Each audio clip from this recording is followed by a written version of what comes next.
రాష్ట్ర ప్రభుత్వానికి ఎవరైతే పాలకులు ఉన్నారో పాలకులందరికీ కూడా డోన్ నియోజకవర్గంలో జరుగుతున్న కొన్ని విషయాలు,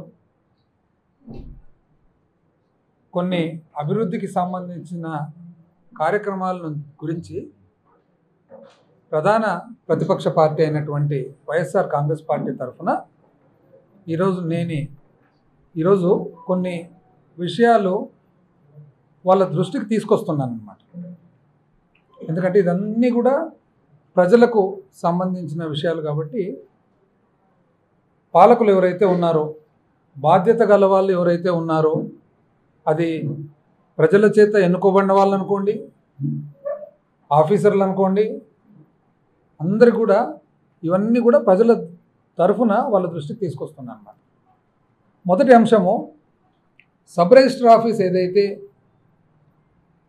ఇక్కడ డోన్లో పాత సబ్ రిజిస్టర్ ఆఫీస్ ఏదైతే ఉందో ఆ సబ్ రిజిస్టర్ ఆఫీస్ను ఎక్కడో దూరంగా ఊరు బయట ఐటీఐ కాలేజ్ ఎదురుగా షిఫ్ట్ చేయాలా, కదిలియాలని చెప్పి ఒక ప్రయత్నం జరుగుతుంది. అయితే ఈరోజు నేను వీళ్ళందరికీ కూడా, పాలకులందరికీ కూడా తెలియజేస్తా ఉన్నా, ఈ సబ్ రిజిస్టర్ ఆఫీస్ కానీ, తహసీల్దార్ ఆఫీస్ కానీ, సబ్ ట్రెజరీ కానీ, ఇవన్నీ కూడా ఎప్పటి నుంచి ఉండేది ఇక్కడ? ఆనాటి బ్రిటిష్ కాలం నుంచి ఉండే, స్వాతంత్రం రాకముందు నుంచి, అంతేనా? అయితే ఎక్కడన్నా చూడండి, దేశవ్యాప్తంగా పరిపాలన సిస్టంలో tehsildar office, sub register office, treasury, వీలైనంత వరకు పోలీస్ స్టేషన్, ఇవన్నీ కూడా ఒక్క చోట పెడతారు. ఎందుకు? భద్రత కోసం. రిజిస్ట్రేషన్ ఆఫీస్కి పోయినప్పుడు ఏ కాగితం కావాలన్నా కూడా ఎక్కడి నుంచి మనం తెచ్చుకోవాలా? తహసీల్దార్ ఆఫీస్ నుంచి తెచ్చుకోవాలి. ఏదన్నా కానీ డబ్బులు కట్టినా పెట్టినా, ట్రెజరీలో అప్పట్లో పెట్టినా కూడా, అప్పట్లో క్యాష్ పెట్టేవాళ్ళు ట్రెజరీలో, ఎక్కడ ఉండాలి? అది పోలీస్ స్టేషన్ దగ్గరలో ఉండాలి అని చెప్పి 100 సంవత్సరాల నుంచి ఈ ఆలోచనతో పరిపాలన జరుగుతుంటే, ఇప్పుడు కొత్తగా ఒక డోన్లో మాత్రము ఒక్క సబ్ రిజిస్టర్ కార్యాలయం మాత్రము తీసుకుపోయి ఊరు బయట 2 కిలోమీటర్ల దూరంలో తీసుకుపోయి పెడతారండి.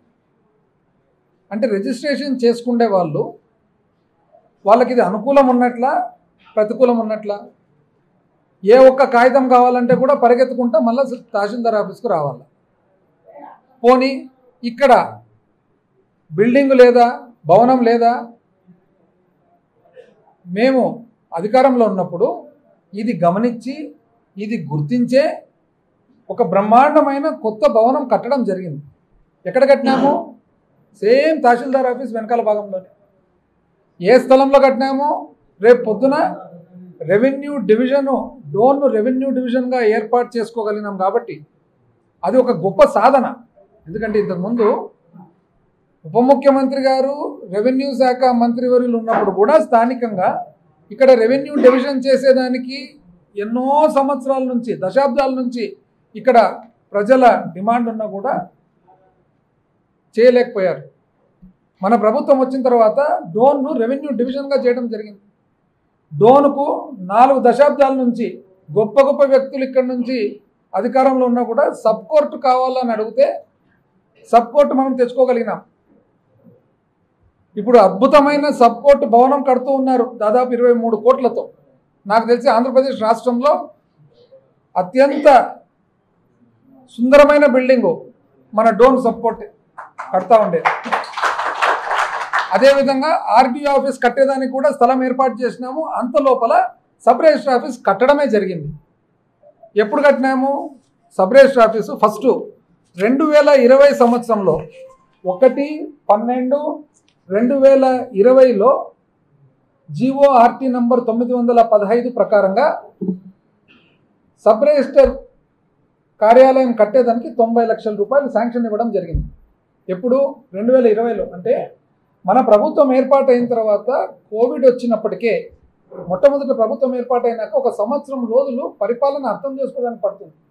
ఆ తర్వాత మన దురదృష్టవశాత్తు కోవిడ్ వచ్చింది.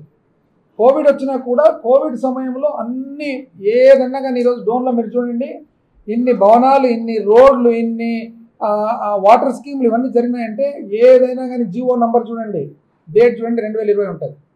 అంటే కోవిడ్ వచ్చినప్పుడు ఈ శాంక్షన్స్ అన్ని తీసుకొని కోవిడ్ తర్వాత వెంటనే మొదలుపెట్టి అత్యంత వేగంగా పూర్తి చేసుకోగలిగినాం. అందుకని ఈరోజు ఇవన్నీ కూడా కనపడుతుంది.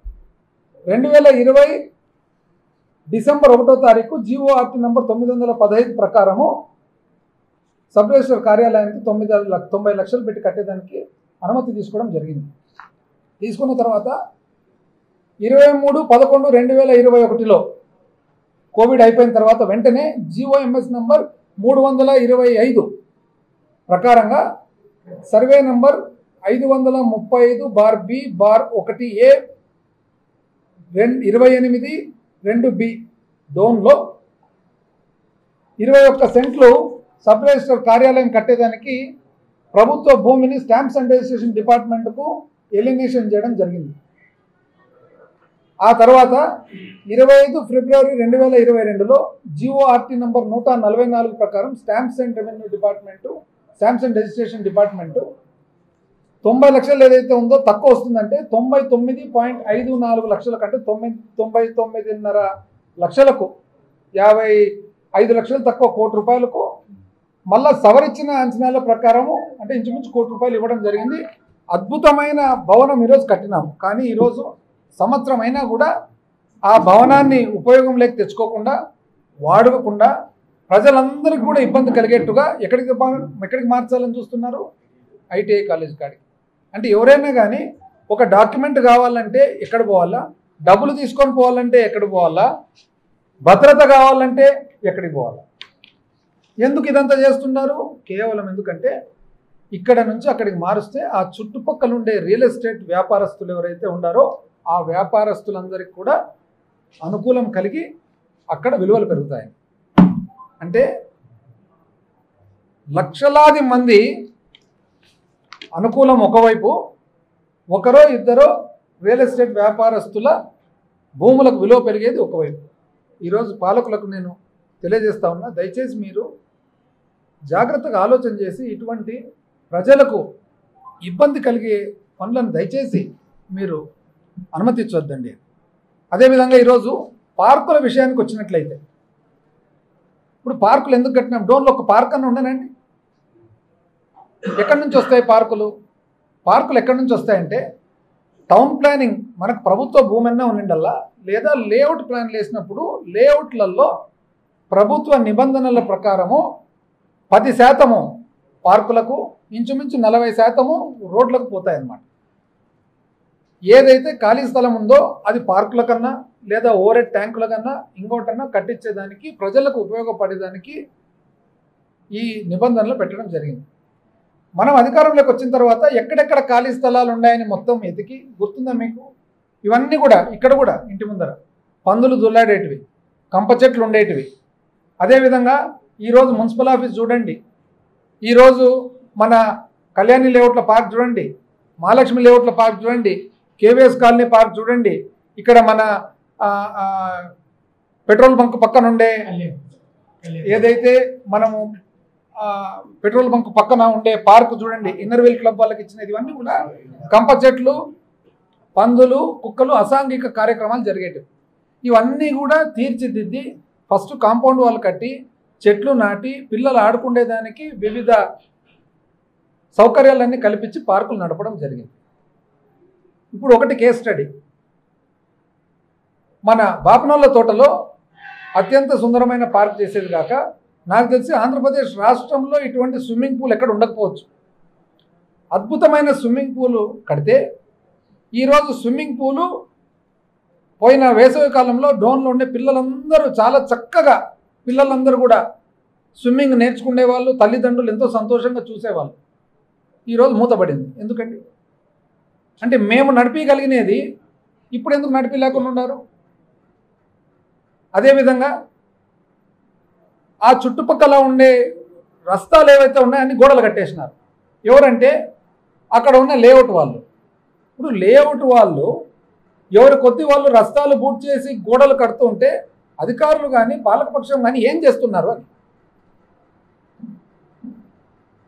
మున్సిపాలిటీ పరిధిలో మున్సిపల్ చైర్మన్ను కనీసం ఒక పనన్న చేసుకొని ఇస్తున్నారా?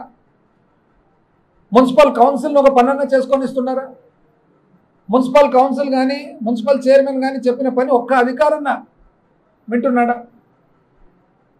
ఎందుకు గాను స్విమ్మింగ్ పూలు ఈరోజు మూతపడింది.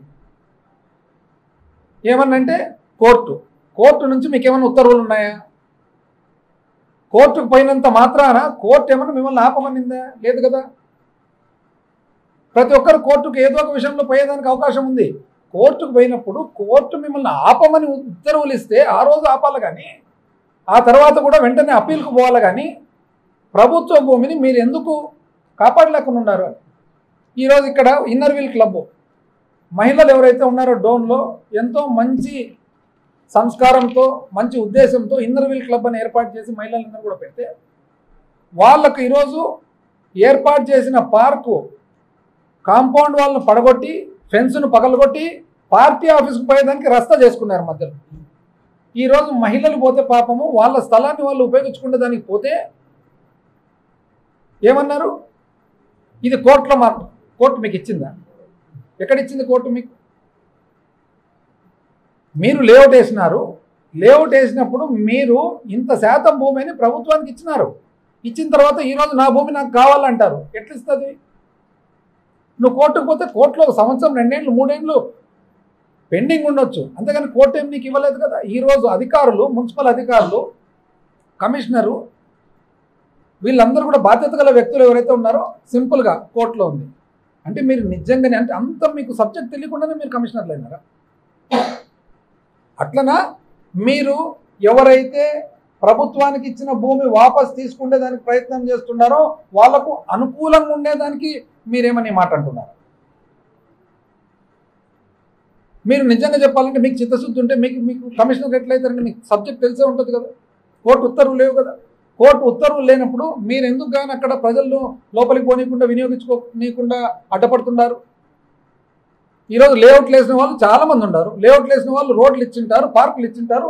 అంటే 3 ఏళ్ల తర్వాత మా ప్రభుత్వం వచ్చిందని చెప్పి ఈ రోడ్డు నాది, ఈ పార్కు నాది అంటే కరెక్ట్? అది మేము ఎట్లా చేయగలిగినాం? పోనీ మళ్ళీ అంటే మేము ఉన్నప్పుడు ఏమైనా చట్టం వేరే ఉంది?